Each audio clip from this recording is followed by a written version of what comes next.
This is episode 28 of Cinescope, and he is coming. Cover your butt.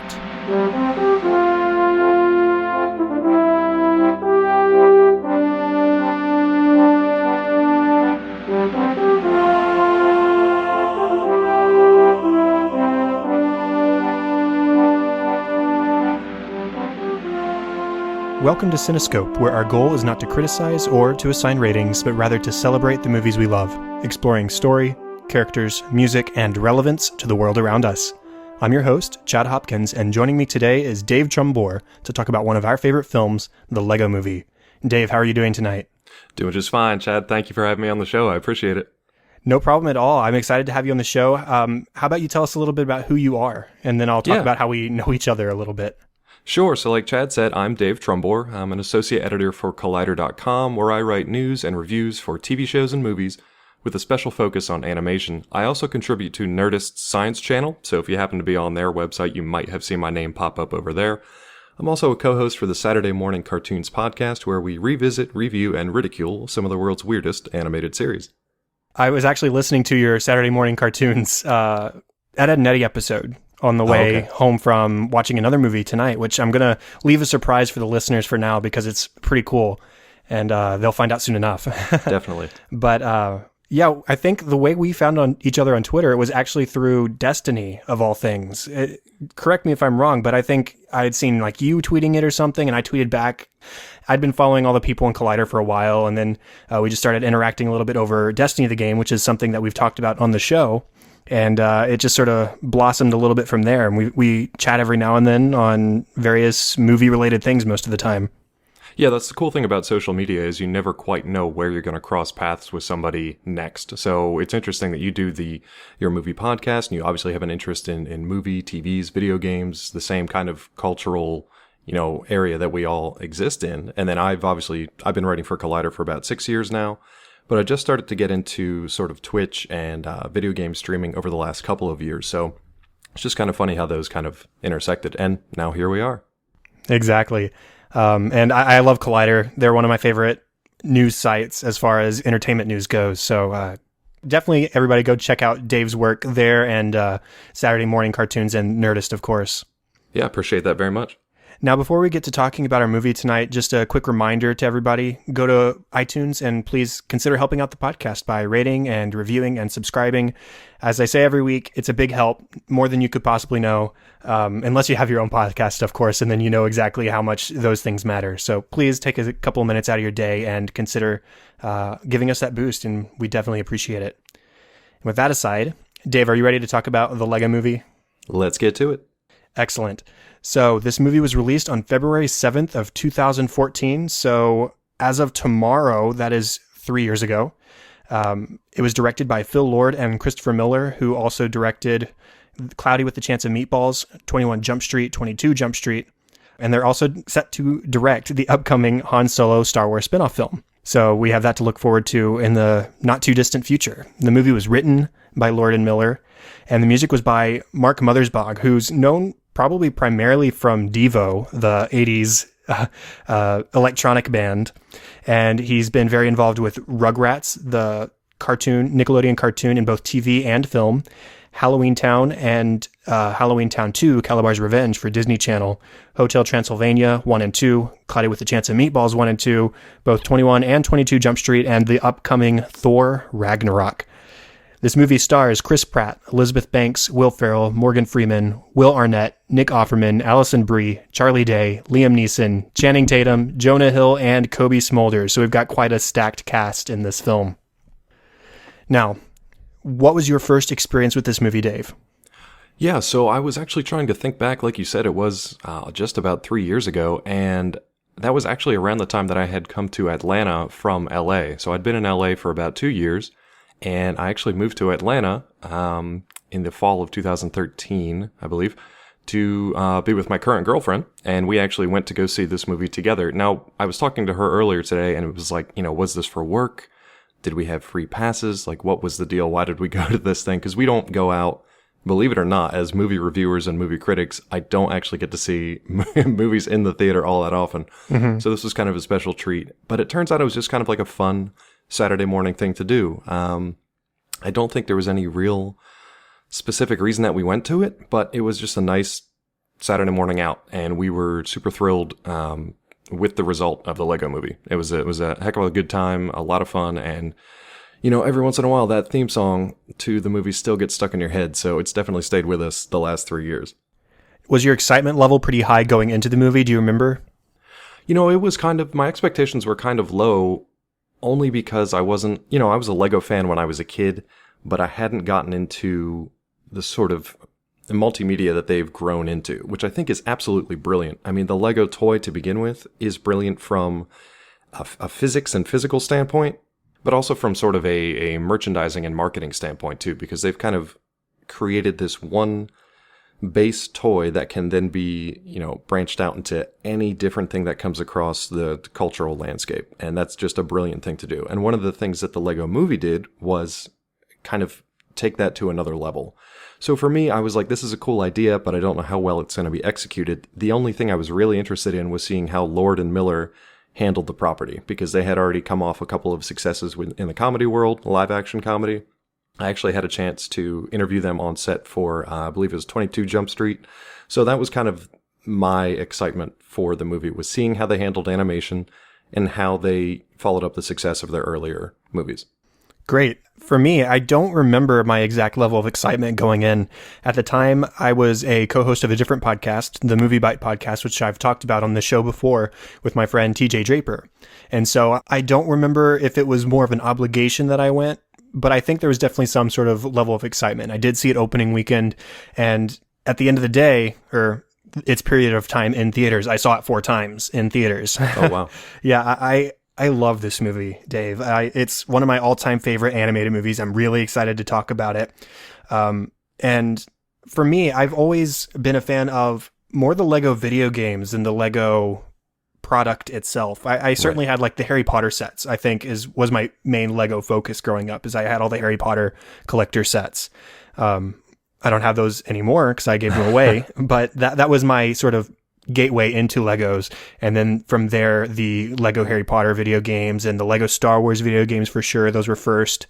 And I've played almost every single one of those franchise Lego video games since they've come out.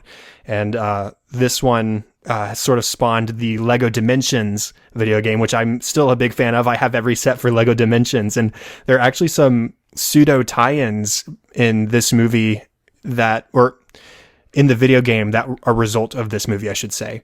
And so that was my connection with this movie. That was my experience going into it and coming out. And let's go ahead and dive into what we love about it. So what in the story really attracts you, Dave? Yeah, so I mean, there's just so much, because it was handled in such a great way. It wasn't just a cut and dry formulaic plot that you've seen 1,000 times. I mean, they took a lot of. Let me try to break it down a little bit. So first of all, I love the energy that the story brought. So it wasn't just that, like, there was this chaotic energy that had no kind of focus in any one direction. Everything that happened that was sort of frenetic and random and playful, it all served the story. There was always something happening in the scene, even if there were 15 different things going on. It all was serving to advance the story forward. And this story kind of focuses on the quote-unquote chosen one mythology, but it kind of reveres it with one hand and then sort of pokes fun at it with another. And that's another thing I really loved about the approach in the Lego Movie. It wasn't anything that was, they weren't beholden to any specific story. It was an original take, but they kind of went with this whole idea of a chosen one, a special, a chosen savior who is going to do all the right things, make all the right moves, never screw anything up, and end up saving the day in the end. And then they completely flipped that on its head. And that was one of the most fun things about this script, is to see how they took that idea, played with it, and then turned it into something that was redemptive and meaningful and really, emotionally powerful at the end. Other than that, probably the Easter eggs that you mentioned. I'm sure there's a lot that I've missed because I haven't played most of the Lego video games. I haven't collected most of the sets over the last 15 years or so. So there's probably a lot that I missed, but that's actually really cool, because that means there's always something new for me to explore when I go back and watch this again. The puns, of course, were fantastic. Anything from the Piece of Resistance to the Craggle to, honestly, like anything on any given page of this script there's some sort of pun working there. And if you like that sort of humor like I do, then this is a really entertaining ride for you. Oh man, I mean, I could keep going on and on, from the characters, the world design, just the general message that this movie brings to you. But I'll give you a chance to jump in here too. So what about you? I think that this movie proved for me that Chris Lord, Phil Miller, did I get that right? Phil Lord and Chris Miller. Right. I almost screwed up too. Don't feel bad. Lord and Miller. That's the bottom line. They are the kings of bad ideas, because you put this idea on paper. We're going to make a movie about Legos. And I mean, we've seen how toy games or toy movies in the past have fared. Cough, cough, Transformers, right? They aren't typically the most successful thing. With Cloudy with a Chance of Meatballs, which was based on this obscure animated book that I read back when I was a kid, right? And 21 Jump Street, which is a reboot of like an 80s, 90s TV show starring Johnny Depp. These things don't really sound all that great on paper, but each of them has been both a critical and financial success, all of them. And Lego Movie not being an exception. And so it really proves to me how exceptional these two are at filmmaking. This movie knows exactly what it is. It's fun and it's ridiculous, and it embraces it. It's tongue-in-cheek, it's self-aware, it's very Muppets-esque in its humor approach, which I love because I love the Muppets. And they know within the Lego world that they're Legos, and they do things like take off parts of their bodies in order to put other parts on, or they disassemble their vehicles and reassemble it into something else, or they follow instructions, just like real children do when playing with Legos nowadays. It's very self-aware in that way. And I love the way that the master builders within the game see all the Lego parts as literally that, Lego parts. They see the identification number as if you were to go to the Lego website and type in the identification number, it would pull up a specific part so that you could order that specific part. And that's how they see the bricks in this movie if you're a master builder. And I love that. And then, of course, we have the human relics within this world, which are ridiculous because they're mispronounced. They're being used for purposes other than we intend them for. It's just a creative way to look at everything and to fit it into this wider universe, as we come to find it is. It's not strictly its own world. It's within our world, which is really cool. Yeah, and for me, it kind of takes me back to like, in childhood, you have this imaginative place that you kind of play. It could be a literal sandbox, it could just be an imagined sandbox, but when you have these toys that are like on such a smaller scale than you are, you kind of have to build this world around them. So I mean, I remember playing with like G.I. Joes where you would turn like the couch and all the cushions into like just this like mountain fortress, and like underneath it would be like a layer of like caverns.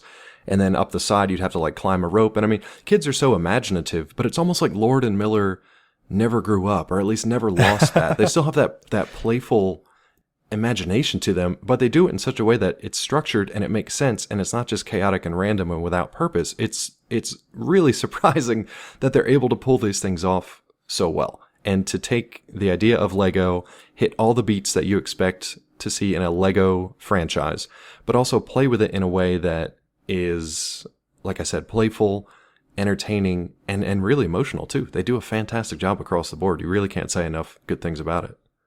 Right, and the humor itself, whether it's self-referential or whether it's just physical comedy, it's one of the funniest movies I think I've ever seen. I laugh at everything in this movie. I'm a madman when I watch this movie. The physical stuff, the smart referential stuff. I mean, like simple things like taco, the S is silent. And of course, he's talking about the acronym TAKOS. Right. It doesn't, like, there's no reason that should make sense, but because he said it, why not? Of course it makes sense. Yeah, it helps that it's Will Ferrell too. Yes, it does. Definitely. And that initial Craggle reveal, we hear about the Craggle. The Craggle, what's the Craggle? It's right. this giant monstrous weapon that's going to take over the world, and it's crazy glue with some letters scratched out. That's right. Genius. That's so funny. And to maybe cap off this section, I just love the colors of this movie. I love the vibrancy of everything and the stop motion-esque photorealistic animation style. It's just wonderful to just look at, especially on like Blu-ray or a high definition digital release. Definitely too. And it's not just that, it kind of starts in Brickburg or Bricksburg. they have multiple worlds that they kind of go to and visit. And that's great not only for Lego enthusiasts who have different, you've got like a Wild West theme, you've got a space theme, you've got a medieval theme, so many different themes that you can't even possibly list them all. And they take the time to visit each of those kind of areas. And it's also part of the overall plot that there are these delineated areas within that world too. So they really did their homework and they knocked it out of the park. Yes, they did. Now let's talk about characters. So Sure. How about just Emmett? What do you have to say about Emmett right off the bat? Man, you know what? Emmett, it's funny that Emmett is supposed to be the kind of the blank slate that the audience can put themselves into. This is so weird that I found him kind of the least, I don't know, I don't want to say interesting, but maybe the least interesting of all the heroes or villains. Now, I mean, you're kind of supposed to feel that way because of what Emmett's arc is throughout the movie. He does kind of realize at one point, he's like, I'm just literally a blank slate. Like, I don't have a thing. I'm not known for anything. I don't have any special talents. And over the course of the movie, you learn to, you watch as Emmett discovers what his abilities are and what his benefits are and what strengths he brings to this group. But honestly, for me, Emmett was just kind of not as interesting as everybody else that was on screen. And it makes me feel kind of bad saying that because that's what everybody else was saying. Well, I think that's fair, but it's because of that he has the greatest arc of any of the other characters on the screen. I mean, I have like 3/4 of a page of notes on this guy. For starters, he's just like delightfully naive. Yeah. He's a good guy who just doesn't know how to think for himself. He's not individualistic. He's not unique or special in any way. So when Wildstyle first shows up and tells him he's all of those things, right, it's the first time he's ever heard it. And that's kind of heartbreaking. There's this moment when he's being interrogated by Bad Cop, and you see this video reel of these interviews with his so-called friends.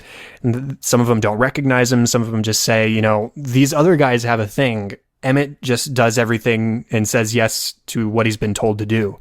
And there's nothing to him beyond that. And you see it sort of dawning on him. Oh, I guess that's right. These guys aren't my friend because I haven't made an impression on them because I'm not enough of a me to do that. Yeah, that was kind of heartbreaking too, because it was that moment where a character turns the mirror on themselves and they see what everyone else is seeing for the first time. So whether that is a villain who's been doing terrible things and is finally faced with his villainy and the destruction and chaos that he's caused, or whether it's a hero in the making who doesn't see his own strengths, but then also realizes that everybody else thinks he has no strengths either and basically has no worth. And that's one of the worst possible feelings I think you can ever have. So the fact that we get to see that fairly early on in this story, it not only paints Emmett as a blank slate of a character, it also paints him as a blank slate for, okay, where can we go from here? How can we build this guy up? What is he going to do? What is he going to bring to this story to make us, get behind him as a hero, to support him and to really cheer for him at the end of the day? And that's one of the, like you said, he's easily got the best arc. I'll argue that in a second. I'll argue against what I just said in a second. But he's got probably the best arc in the movie. Possibly one of my other favorite characters has an equally exceptional arc. Yes, I'm sure we'll get to that. He's an example of the unexceptional, or at least maybe to put it a nicer way, not quite exceptional. And that's what we can identify with. His lack of uniqueness makes the payoff later. Once he believes in himself, he comes back, he's a master builder. It makes that return so much more satisfying. And I mean, Emmett's just like this personification of the idea that we all want to be told we're special. We all want to be told, or at least at the very least, not be told that we're not special. I think either of those goes. And sometimes we learn from him it's sometimes better to work together or as a team than to go out and be by yourself, because he's not top-notch, A-game, exceptional person. He fits into the team mold, which isn't a bad thing. Right. We learn from him that's not a bad thing. And then in the irony in us learning that through him is that he creates the plan to enter Octan Tower to try and put the piece of resistance on the Craggle. And so his creativity is revealed through his lack of creativity. And I think that's a great way to develop that character. Yeah, and it was amazing. And honestly, what they did throughout this entire movie, where the Lego movie really excels, normally you have a movie where they say the loner is the way to go. And then you have another movie that says being a team player is the way to go. And it's like you get that one solitary message that's very binary. It's either all one way or all another, depending on the movie you watch. This movie literally gives you both messages and then asks you to kind of figure it out as a dynamic, living, breathing character, because life is not that simple. It's complicated. Sometimes you have to do more one way. Sometimes you have to do more the other. And they also play with that within the story itself when they talk about a chosen one. There's a lot of back and forth with how, this prophecy and, it's real because it rhymes. And then, oh, maybe I just made this part up. And maybe if you just believe, then that's all you really need. It doesn't matter what the story says. If you believe, you'll be fine. So it's great. There's this duality where they're playing both sides of the message, but they're giving it even footing so that Emmett just kind of has to figure out his way as he goes. And that, honestly, at the end of the day, is one of the best messages in the movie. Agreed. So who is your character that you would argue has the better arc? I want to hear. Man, and this is President/Lord Business. He was hands down one of my favorite characters in this movie. And because he's so easy to hate, especially at the beginning of the movie and throughout 95% of it.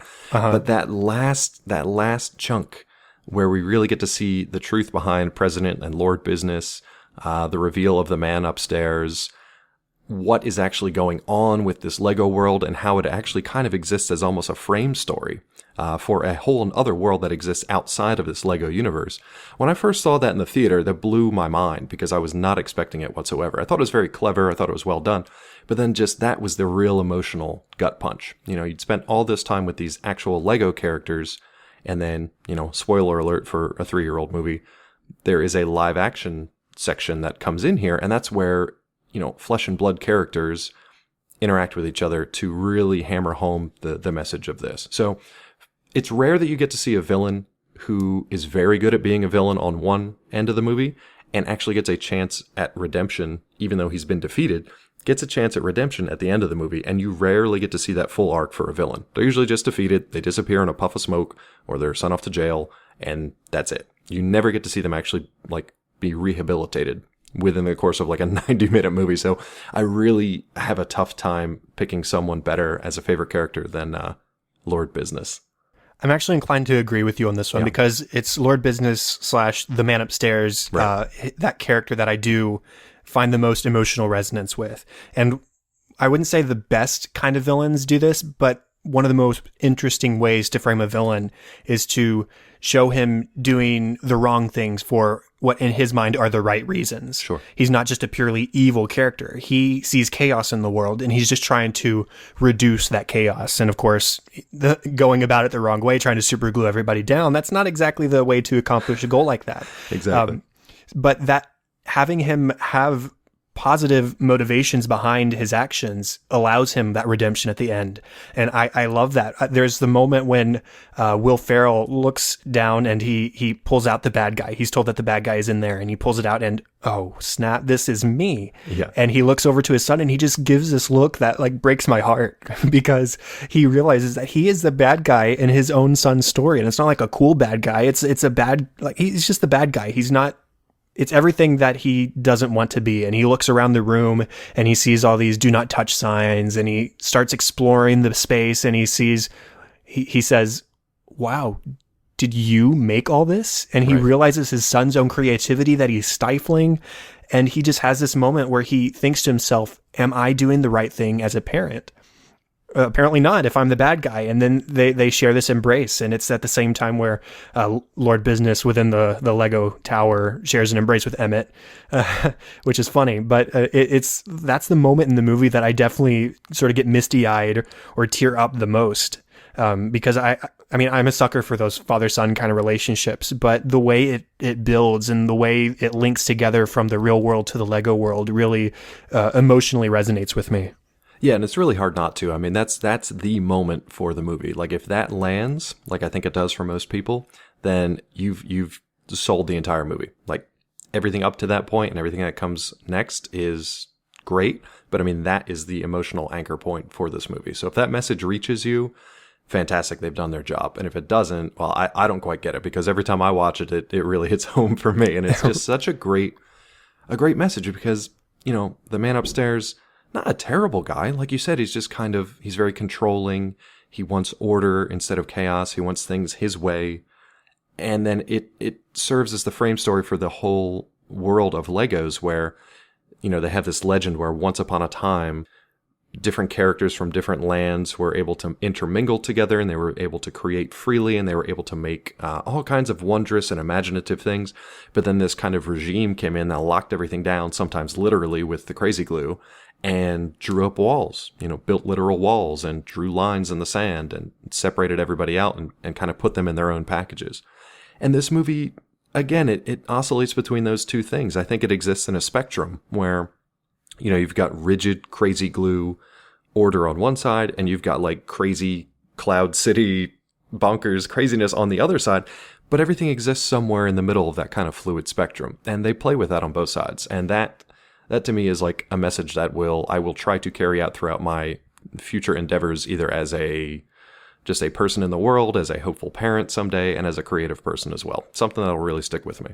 Right. I think it's a special kind of movie that lets its heroes lesson to that you can be the special, you can be this important person if you just believe in yourself and you act on it, and apply that to the villain as well. There's not a whole lot of movies that give that to you. So They do give it to us here, and I think it's fantastic. Now Wild Style, or Lucy, as we learn her name is, she's sort of the opposite of Emmett in a lot of ways, I was realizing. She is the special person who comes to realize that she's not so special. At least in terms of being the special, as she so desperately wants to be. And so she comes over the course of the film to realize that not being the special is okay. She comes to identify and see the importance of the normal citizens who are exceptional in their own way. And then she comes to value people who care about her rather than people who are selfish and standoffish to a certain extent. And I really like her arc as well. Yeah, and she definitely got some heroic moments throughout. I mean, she kind of plays almost this Trinity-like character from The Matrix when she's first introduced. I'm sure that was some inspiration for them to begin with. But then she has, like you said, her own realization where she was supposed to be chosen and special, but that's not how things played out. So she does her best to help, guide Emmett and to train him up as best she can and to kind of help him along the way. Not necessarily in the nicest of ways. All the master builders, despite all their skills, really got to work on their interpersonal people skills because they're kind of jerks. Right. At times. Yeah. And speaking of that, I mean, we can sort of transition that into Lego Batman because in this movie, he is like the ultimate selfish hero. It's funny because we've come to be accustomed to like Nolan's Batman, and we've been introduced to Affleck's Batman and Batman v Superman, and they are very different than the Batman we see here. There's the heroism, there's the awesome feats of action and cool fight scenes and all that kind of stuff. But in this version, he's especially full of himself and stuck up and completely selfish. And I think it's a fun new twist because it allows stuff like the heavy metal Batman. He's a serious artist, right. And that kind of stuff, which we don't typically get from our Batman iterations. No, and Will Arnett does a great job voicing the character. He does some great one-liners that, after throwing 15 batarangs at a switch trying to hit it, and he finally hits it and just goes, first time. Like that's a thing that has carried on for years now. So a great kind of switch on that character to kind of see a different side of Batman that was kind of goofy, but trying to be brooding at the same time. And a great addition to the core cast of characters in the Lego movie. That's one of the other strengths is that they can pull from the DC Comics universe. You've not only got Batman, you've also got Superman, Wonder Woman, Green Lantern. You've got characters from, like you mentioned, Harry Potter, Lord of the Rings, kind of all over the place. And it's great that they kind of take these moments to, when you need to break up the tension a little bit between the main characters, you can kind of just jump over to one of these side characters for a quick little comedic beat, and you get something funny every time that it really just helps the narrative flow. Just keep going. Yeah, it's fantastic that they were able to get at least one major franchise character to be a major character in this movie, and Batman was just the perfect choice. And I love how he's sort of a combination of all the Batmans we've seen over time. And he even makes one of my favorite lines in the whole film when he says, "He's the hero you deserve." Yeah, exactly. They have nice nods to everything else. Yeah. Yeah. Any other characters you want to talk about briefly, or What? Man, real briefly, just Liam Neeson's bad cop, good cop is such for a sure. clever little device that they carry throughout the entire movie. And he's even got a fun arc. I mean, this is like a henchman, right-hand man villain. You never get to see those guys have like a fun arc. They might have some redemption at the end of the day if they take down their boss, but you never get to see them go like completely from one to like a 180. And he literally does 180s with his face because he goes from bad cop to good cop. So much fun with that character. For me, the only other ones to mention, Unikitty, super fun. Some cute and really surprising moments for Unikitty. Mm-hmm. I really love the Duplo invaders at the end. Oh yeah, that was just such a fun, like, what the moment that, like, it was great for kids who had grown up with Duplo and Lego just to see that come out of left field. Just a fantastic moment. Yeah, it's a fun sort of Incredibles underminer moment that implies the continued adventure of these characters together. And I've got to say, I do love Liam Neeson as good bad cop. The switching back and forth. It's another example of the Miller and Lord taking stereotypes and really just flipping them on their head, or almost taking them and making them completely literal. So like you said, the switching head and having it both be voiced by Liam Neeson. There's video that exists of Liam Neeson voicing both of these characters like in a single session, and it's fantastic watching him go back and forth between voicing the dark, brooding bad cop into the light, happy go lucky good cop. And one of the moments in the film that makes me laugh is as they're invading Octan Tower, and good cop bad cop is shown in the security place overlooking the Craggle, and there's just this brief clip of him singing "Oh Danny Boy," the Scottish traditional song, and there's no reason for it to be there except Liam Neeson's Scottish, so why not? It's just a funny little reference. Yeah, one of those things that always made me laugh with him was him redrawing his good face back on. It's very cringy because it's so creepy looking, but it's also hilarious. So yeah. Oh, and the kicking the chair around. Yes. He's got so many great moments that, like, you could just watch a supercut of Good Bad Cop and I'd be happy watching those, like, 15 minutes.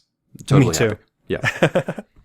Well, what about the music? The music that everybody walks away from this movie with is "Everything Is Awesome." Right. Which, it's an awesome song. One, because it's goofy and it's fun and it features the Lonely Island talking about ridiculous things, but it also features sort of one of the main messages of the movie, which is everything is great when you work as part of a team. And I really like that sort of double meaning. It sort of transforms over the course of the movie, because at the beginning it's used to show the uniformity of Bricksburg, and everybody's in line and everybody's doing exactly what they're told, and they listen to this song all day long. But by the end, it's just, look at what we just accomplished as a team. And I think that's really cool. Yeah, I mean, you nailed it there, that it has a shifting, it's the same song, but it has a shifting message over the course of the movie. In the beginning, it says, it's everything is awesome. Well, that's sort of, at this point, like, everyone's a winner. And it's like everything's a priority. If everything is something, then nothing is. So if everything is awesome, then, just by the definition of the word awesome, that, your bowl of cereal you have in the morning is awesome. That comet that just streaked across the sky is awesome. This skyscraper you just built is awesome. So if everything has that same descriptor of awesome, then nothing really stands out at all. So everything kind of has this like flat two-dimensionality to it. But by the end of the movie, it's more of a spiritual realization where you're just like, just being alive and being able to experience and feeling this kind of creative energy, that in and of itself is awesome. So that everything you go out and do kind of has that touch to it. So you can bring that kind of energy out into the world with everything you create, everything you help other people create, and then just working together with other people. So it's crazy to me that this one song can have those two tonal shifts from something being kind of like a regimented, ordered society to something very free and creative by the end. So again, just a great touch. And of course, it gets in your head like nobody's business. This thing, you just can't forget it, which is great. And I should mention to everybody, if you haven't heard like the full version of the song featuring the Lonely Island, they have like a snippet in the actual movie where you hear the Lonely Island. If you go through the soundtrack or find the song elsewhere and listen to the full version with the Lonely Island, they have these super fun lyrics that are super ridiculous. Like the example that sticks out in my mind is lost my job. It's a new opportunity, more time to spend with my awesome community or something like that. Yeah. It's celebrating all these things that you wouldn't celebrate, but hey, everything is awesome, so I can celebrate it. And it's always got that positive kind of attitude to it. So depending on how you take it, you can look at it pessimistically or optimistically. It's just all in how you want to look at it. Right. Now, what about the score? Did you focus much on the score? I didn't. For me, I always have a tough time kind of ferreting out the score in movies, because I feel like if it's a good score doing what it's supposed to do, it kind of blends into the background. Now, I mean, I know that that's not everybody's interpretation of what a score is supposed to do, but for me, for 90% of the movie, if it is fading into the background and heightening sort of the emotional beats that the narrative is trying to play out, then it's doing its job. If every once in a while it comes forward and really picks something up or really highlights a moment, then that's when I stand up and take notice. So for me, the things that I picked out were kind of like silly little things, like the "Y'all ready for this" sort of mini montage with Shaq and the NBA All-Stars when they they were ready for that. Yeah, oh no, they were ready for that. It was just like a fun little 5-second thing with that like jock jams from like back in the 90s. Right. Like, that was just like a fun little moment. There's a great swelling score when Emmett returns to Lego World. He's got this crazy, raucous, energetic, emotional musical return that's really one of the times that the score picked up for me, when he was coming back to kind of actually save the day after his run-in with the humans, the man upstairs. But that was about it. I mean, other than the main theme song and the end credit song, obviously, those are the only things that kind of stood out to me. How about you? As for Mothersbaugh as a composer, I'm not overly familiar with him. Okay. But from what I have heard of him, this is my favorite work. I do have this score on vinyl, just because. Well, I mean, why not? I mean, and it's got an earworm of a main theme, the da da da da da da da da da da da da da da da. That gets stuck in my head all day long after I watch this movie, and it's got its own variations throughout the film, and it's slowed down, it's sped up. Any way you think you could hear it, you do hear it in this movie, and there's just so many different varying styles in this movie that from like the electronic techno kind of stuff to the Wild West kind of stuff to just straight adventure or straight sort of melodramatic kind of stuff. It's all in here. It's just as scatterbrained as the movie itself is, which I love.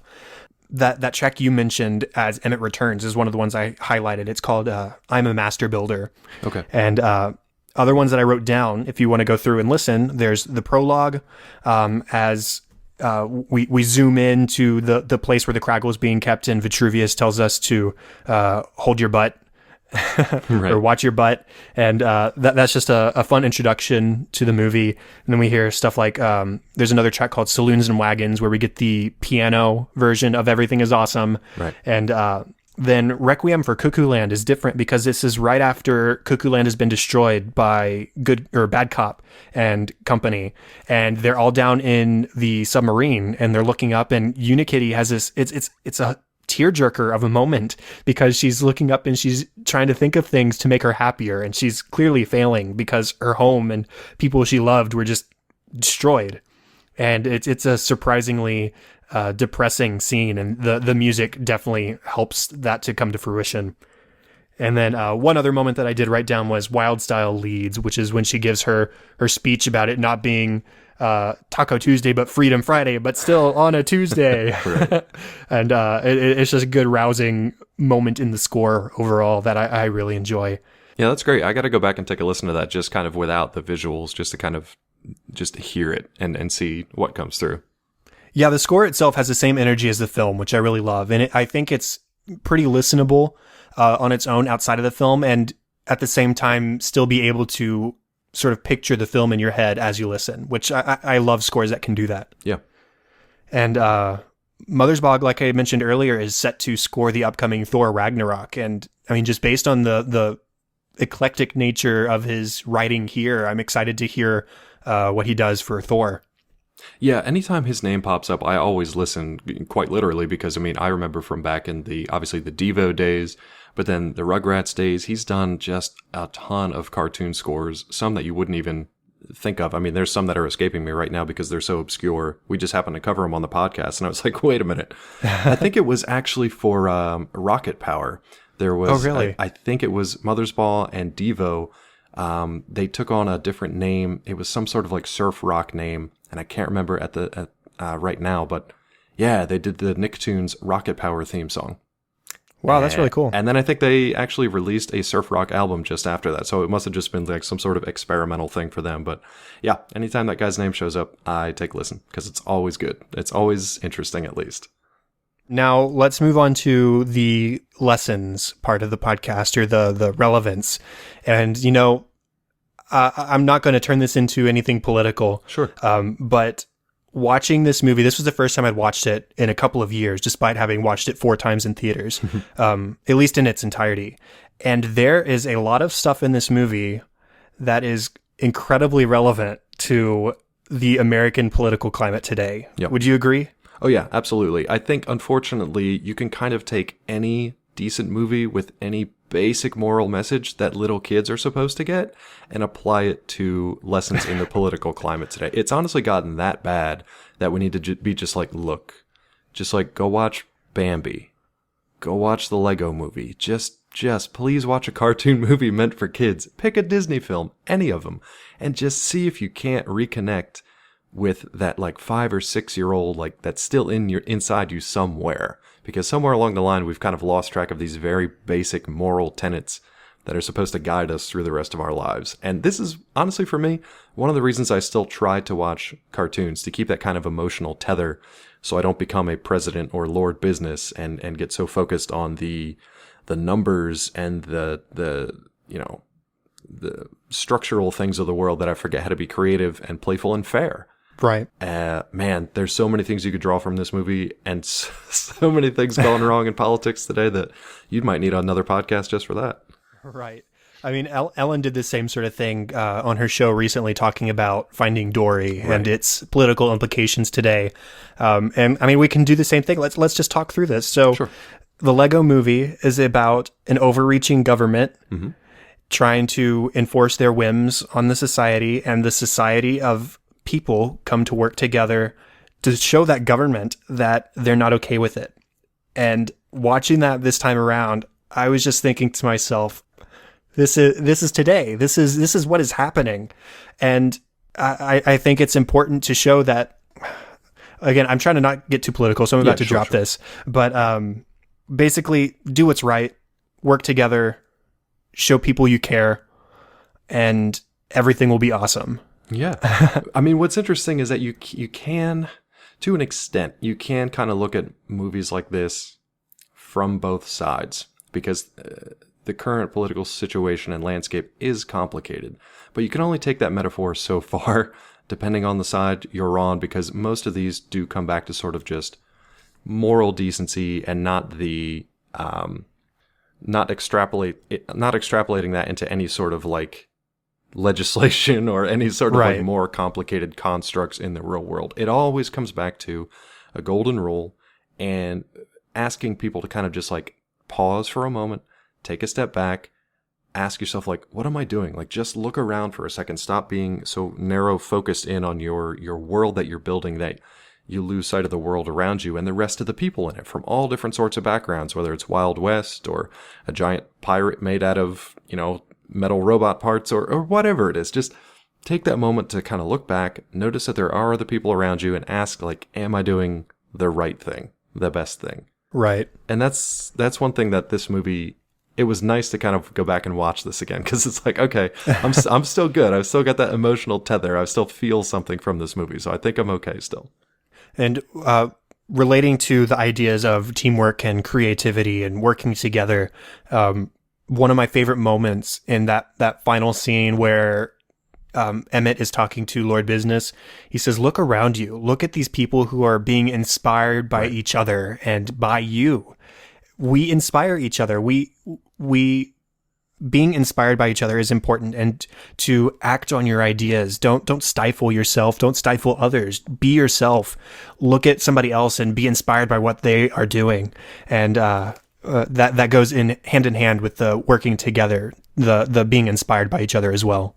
Yeah, and he even says to him at the end, this is sort of like his the defeat of President Business, but also the moment of redemption, because Emmett kind of looks at him, he says, you don't have to be the bad guy. You're the most talented, most interesting, most extraordinary person in the universe.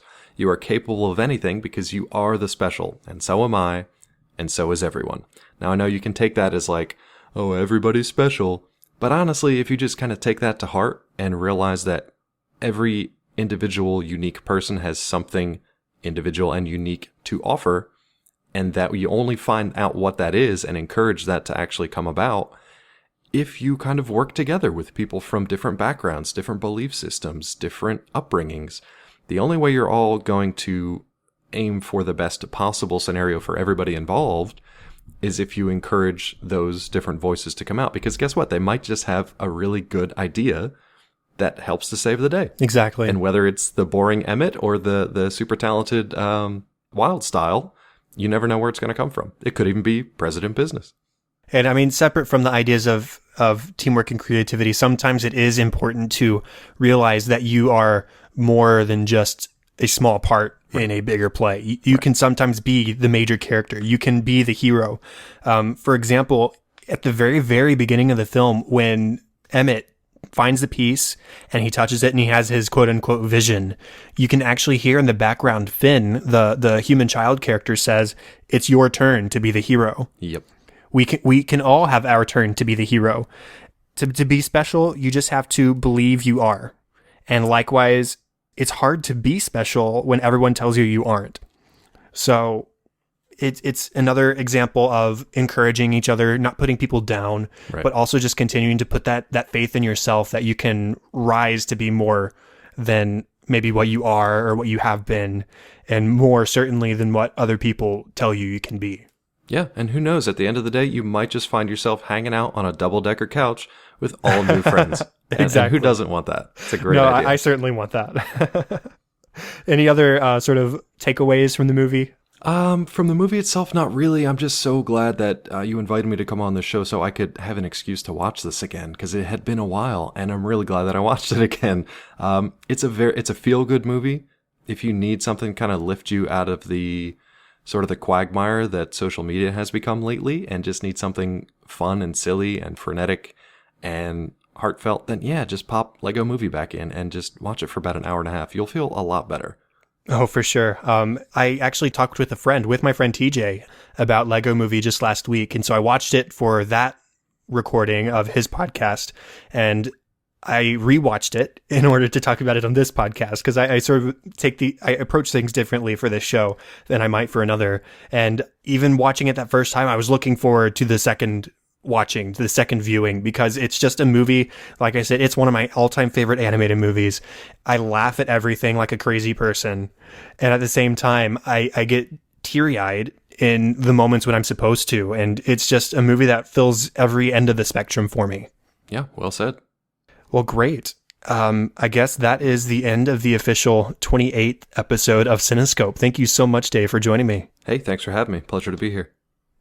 Contact for the show, facebook.com/Cinescope Podcast or at Cinescope Pod on Twitter. Again, please consider rating and reviewing on iTunes. Email feedback and ideas, if you have them, to theCinescopePodcast@gmail.com. And if you are interested in co-hosting, like Dave just did, if you have a movie that you love, think you can talk about it for a little bit, just let me know and we will get you on the show. I would look forward to that. Now, I mentioned I recorded an episode with my friend TJ over the same movie. He has his own new podcast called Retake. I will put a link to that episode in the show notes. And hey, I might go ahead and link our original episode from 3 years ago talking about this movie, so you can sort of see how my opinions have changed or not changed over time. I think that's a fun way to approach criticism.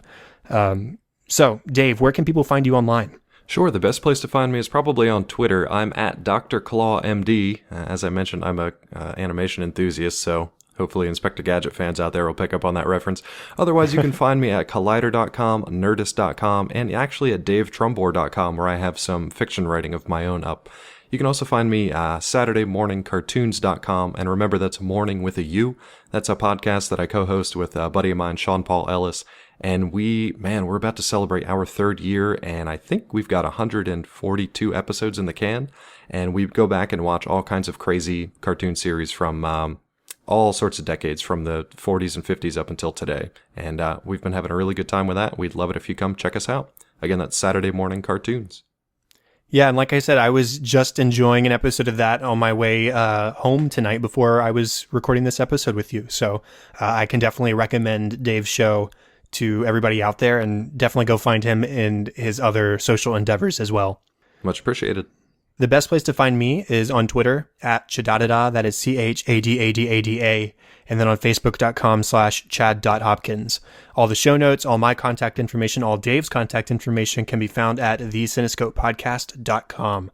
And that is all for this week. One more time, thank you, Dave. Having you on the show has been amazing. Hey, thanks again. Let's do it again sometime. Definitely. And maybe we'll let you pick one of your favorite movies next time, because I sort of said, hey, this would work for this week. Hey, sounds like a plan to me. Excellent. Thank you, everyone, for listening to episode 28. I'm Chad Hopkins. This was Cinescope, and we'll be back next week with episode 29. Have fun and celebrate movies.